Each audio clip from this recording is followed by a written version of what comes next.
Hey there everyone, and welcome back to the channel. So in this video we're going to be talking about DC, and it looks like some of their most popular characters are going to be entering the public domain within the next 10 to 15 years, which means that the public will be able to use their characters without the fear of copyright. So if you are new around here, consider hitting that subscribe button so you can stay up to date with all the movie and streaming news we have going on this channel. And with that down, we're going to be jumping into this article here from comicbookmovie.com. Batman, Superman, and more DC copyrights end soon. Will knockoffs include Zack Snyder's super creepy movie ideas? So, a new report reveals that Warner Bros. Will lose its copyright protection over characters like Batman, Superman, and Wonder Woman a decade from now. But what exactly does that mean for DC moving forward? Yeah, this is a huge question when it comes to Hollywood in general. I mean, we've had the recent story, with Mickey Mouse and Steamboat Willie. Steamboat Willie came into the public domain. He was the earlier version of what Mickey Mouse was. He came into the public domain as of January 1st of this year. And then almost instantly, as he came into public domain, horror movies were being made and games were being made and all sorts of kind of crazy projects. So I think we're going to expect the same sort of thing when these DC characters also come into the public domain. It's going to be very, very interesting to be a DC fan moving forward into the future when these characters have no restraints and the public can kind of go nuts with them. I can't wait to see what's going to come up. There's going to be a horror movie in there somewhere because people seem to like to make horror movies out of these popular characters. But let's get reading into this article and see what we can learn about what's going on with these characters from DC. So, in recent years, we've seen copyrights for iconic Disney characters like Winnie the Pooh and Mickey Mouse, precursor Steamboat Willie, which is exactly what we were just talking about, enter the public domain. This far, that's only really led to a low-budget horror projects with mainstream studios, all too aware of how unwise it would be to clash with the House of Mouse over copyright law. Yeah, so obviously, like I said, we've got Steamboat Willie horror movies coming and video game, and we had, Pooh, Blood and Honey, obviously, and then we're getting a sequel with a bigger budget. So that's going to be exciting, and if that's any kind of indication as to what could happen with these DC characters, we could see the likes of a Batman horror film or, like a DC kind of Trinity horror film, because, making a horror film is kind of easier when it comes to low budgets. You can make them with practical effects. They don't cost much. And I'm suspecting we're going to see some DC horror films when they enter the public domain. So, Variety reports that DC characters such as Superman, Lois Lane will enter the public domain in 2034, Batman will follow in 2035, the Joker in 2036, and then Wonder Woman in 2037. The clock is ticking. So what does that mean for these iconic heroes and villains? Wow, could you even imagine that, when it gets to 2034, even talking about that date is making me feel old. But yeah, so when they enter the public domain, that pretty much means that, people can take these characters. I'm assuming it's going to be the earlier iterations of these characters, but you can put them into, you can put them into TV shows, you can put them into movies, you can put them into your own comic book series, and it's going to be an absolute wild time to be able to do that with these huge characters. You won't be able to use any iconic versions of the characters, like you couldn't use Adam West Batman because that would be copyrighted, but you could use your own version, probably earlier iteration of the character if you wanted to. When it comes to the legalities of all this copyright stuff, I'm not going to act like I know everything about it because I don't, but still, being able to use these characters in the public domain is going to be a crazy, crazy time to be a DC fan, as I say. So, the trade explains that we could see a flood of unauthorized Batman comics, for example, arrive in stores.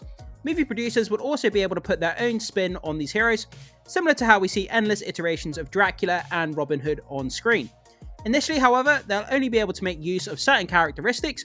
When Superman debuted, he could only leap tall buildings in a single bound and was unable to fly. So yeah, pretty much like with the Steamboat Willie, situation, you can't use any modern renditions of what you think of when it comes to Mickey Mouse, with his gloves, his shorts, and all that kind of stuff. So any kind of iconic versions that you think of these DC heroes, with like Henry Cavill's Superman and, Kristen Bell's, Batman and stuff like that, you wouldn't be able to use any of that iconography, but you can go back to the earlier iterations of, these DC characters, and you could use them in your own mediums without fear of copyright, which is going to be kind of absolutely crazy. Imagine seeing Batman comic books in a comic book shop, but it's not actually written by DC. They're like independent writers that can use the character. It's kind of crazy to think about, really. So, quote, those characteristics are going to fall into the public domain one by one, explains Amanda Schreier, a media and entertainment lawyer at Morse. Stephen Bear, an IP lawyer at Lewis Brisbos, Bisgard and Smith. I probably butchered that. IP lawyer at Lewis Brisbois, Bisgard and Smith adds that the public perception is the contemporary Superman is distinctive, that gives them a lot of protection. So Warner Brothers has some protection and recent copyrights that means they'll be able to block many attempted knockoffs. Alas, as Jennifer Jenkins, director of Duke Center of Study of Public Domain, reveals, that only prevents uses that are likely to cause consumer confusion about the source or sponsorship. So yeah, basically, once the characters enter the public domain, from what I'm getting from this, I do apologize if I'm wrong, but I'm going to try and talk about it in the best way that I can or that I understand.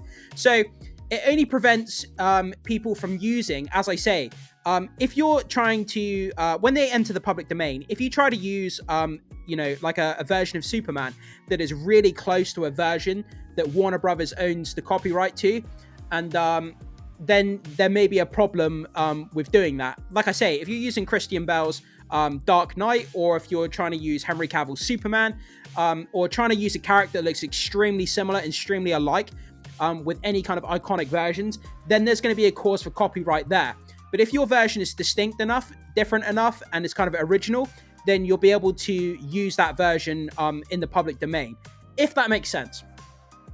So this means that rival creators will simply need to make it clear their versions are not coming from DC. Yeah, so that's exactly what I was saying. So if you're using these characters from the public domain, Batman, Superman, and Wonder Woman, you have to make sure that your versions of the characters are distinct enough and different enough from what DC is using with the characters, so that it doesn't cause confusion among the audience. And, that way they can't come in and claim that you're using their versions of the characters. So, quote, you could still create a Superman horror movie or a Batman horror movie. Absolutely. Like I said at the beginning of this video, if the Steamboat Willie story is anything to go by, as soon as these characters enter the public domain, especially the Joker is going to happen. But there's going to be horror movies, as I say, because they're the easiest movies to make. They don't cost much, and pretty much anyone who has a phone with a camera can pretty much make a horror movie dirt cheap. Jonathan Stein-Sapir, an IP attorney at Kicks, you just need to be careful about how you advertise it and how you use images of Superman. In a branding sense, Zack Snyder could reshoot it and make it his own new iteration of it. You just need to be careful. For example, he definitely couldn't call it Justice League. Yeah, because the Justice League, as an entity, is obviously owned by DC and Warner Brothers. So you could call it like, I don't know, you could call it like the Fantastical League, or there's so many different ways you could get around it. But the fact that once they enter the public domain in the next 10 to 15 years, Zack Snyder could round up actors and he can make another movie with these characters once they enter the public domain, as long as he changes the characters up enough from what DC is doing with them. But that's kind of wild to think about, that any filmmaker, any studio could then come in and make a DC film. That's crazy. So the trade elaborates on that, revealing Zack Snyder's original DCEU pitch to Warner Brothers involved Bruce Wayne impregnating Lois Lane. What? Only for Superman to raise the Caped Crusader's son after his death. Wonder Woman, meanwhile, was set to brandish the decapitated heads of her enemies. Yeah, I remember that old-fashioned picture of Wonder Woman, and she's holding like her enemies' heads in her hand. It was crazy to see that. And Insider explains his ideas were rejected by the studio for being, and we quote, super creepy. Yeah, I do understand why they didn't go with those storylines. They do sound a bit strange, and I don't think a lot of DC fans would have been on board with Bruce Wayne impregnating Lois Lane. I don't think that would have gone down, with the fan base all that well.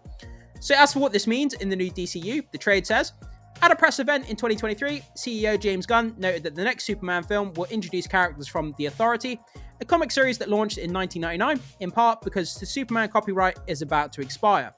Watch this space. So, do we have any comments here? No, we're not going to bother with those, actually.